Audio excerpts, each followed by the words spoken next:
Doctor రవిప్రీత్ Reddy గారిని సముద్దేశించి ప్రసంగించాల్సిందిగా కోరుతా ఉన్నాను. అన్నగారు రండి. ఆయనకు అత్యధిక మెజార్టీతో గెలిపించి ఆయనకు దీవిస్తారని మీ అందరి ఆశీస్సులు కోరుతున్నాను. ప్రజల లోపల మీరు మంచిది కోరుకుంటే మన ఆయుష్ 100 ఏళ్ళే ఉంటుంది. 100 ఏళ్ళ లోపల ఒకసారి బర్త్ ఒకసారి డెత్ ఉంటుంది. బతికినంత కాలం 10 రోజులు బతికిన నిజాయితీగా బతుకు. ఏజ్లో మొత్తం ఇక్కడే అంటే మా యువతరం అంతా ఇక్కడే గడిచింది మాకు. సో సంగారెడ్డి అంటే మా పుట్టిన ఊరు ఎంతనో మాకు సంగారెడ్డి పెరిగిన ఊరుతుంటే ఇక్కడే మేము తిరగడం అన్నీ నేర్చుకునేది సంగారెడ్డి అనే చెప్పాలి. సో అందుకు మా ఊర్లో మా ప్రొఫెషనల్ ప్రయాణం డాక్టర్స్ పరంగా తర్వాత 2009లో మన నేను చూడండి ఇక్కడ ఫస్ట్ 2 3 ఎవరు దొంగలు పైసలు తిరిగా కాబట్టి అవి 1 2 అంటే 1 2 3 అంటే అది చూడదు అసలు. వాస్తవానికి చాలా బిజీ డాక్టర్ గారు క్రిటికల్ కేర్ మహబూబ్ నగర్ లో క్రిటికల్ కేర్ లో పనిచేస్తున్నారు. నేను కాల్ కూడా చేయలేదు.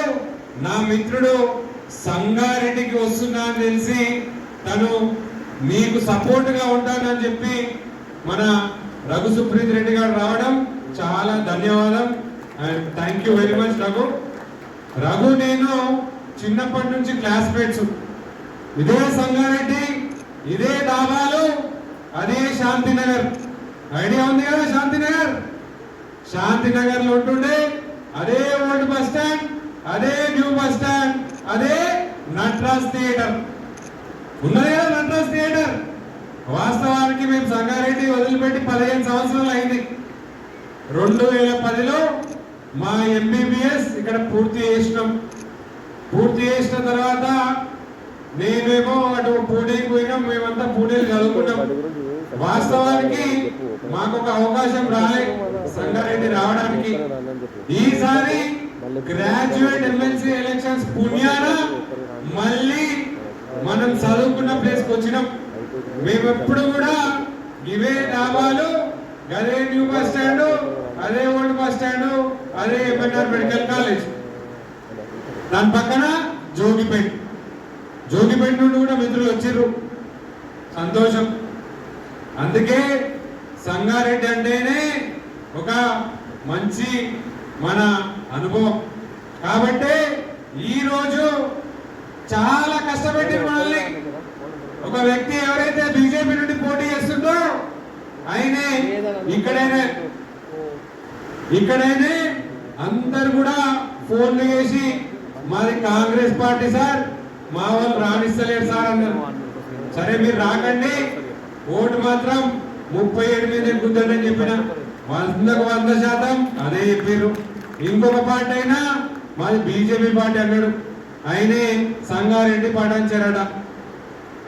మీకు తెలుసు, ఆయన గురించి తెలుసు, ఆయన ఏం చేస్తాడో తెలుసు, ఏం చేసి ఓట్లు పెట్టిండో, టికెట్ కొనుక్కున్నాడో, పోటీ చేస్తుండో.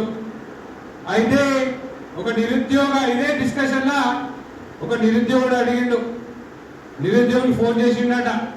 ఫోన్ చేసి నాకు ఓటు వేయండి, నేను బీజేపీ నుండి పోటీ చేస్తున్నాను అన్నాడట. అంటే చాలా మీటింగ్స్ పెట్టుకోవడం జరిగింది. కరీంనగర్, ఆదిలాబాద్, ఆసిఫాబాద్, సిద్దిపేట్, నిన్న మెదక్, ఇంకా అక్కడైతే ఆదిలాబాద్. సంగారెడ్డి అంటేనే మన ప్లేస్. మీ చెప్పాలి అంటే నా ముఖం మీ అందరికి కూడా కొత్తనే.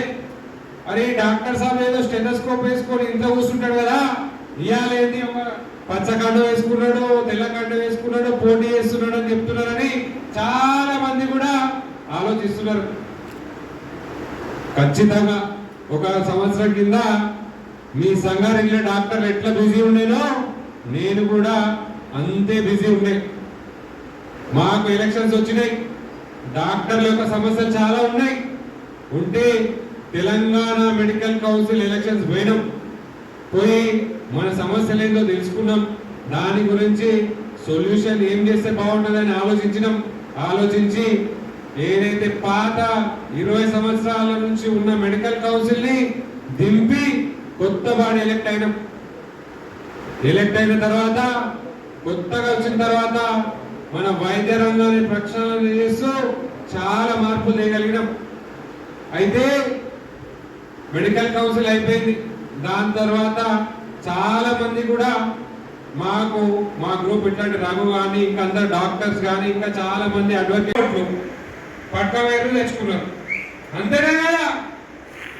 మీరికి వచ్చిందా? ఎవరు రాలే.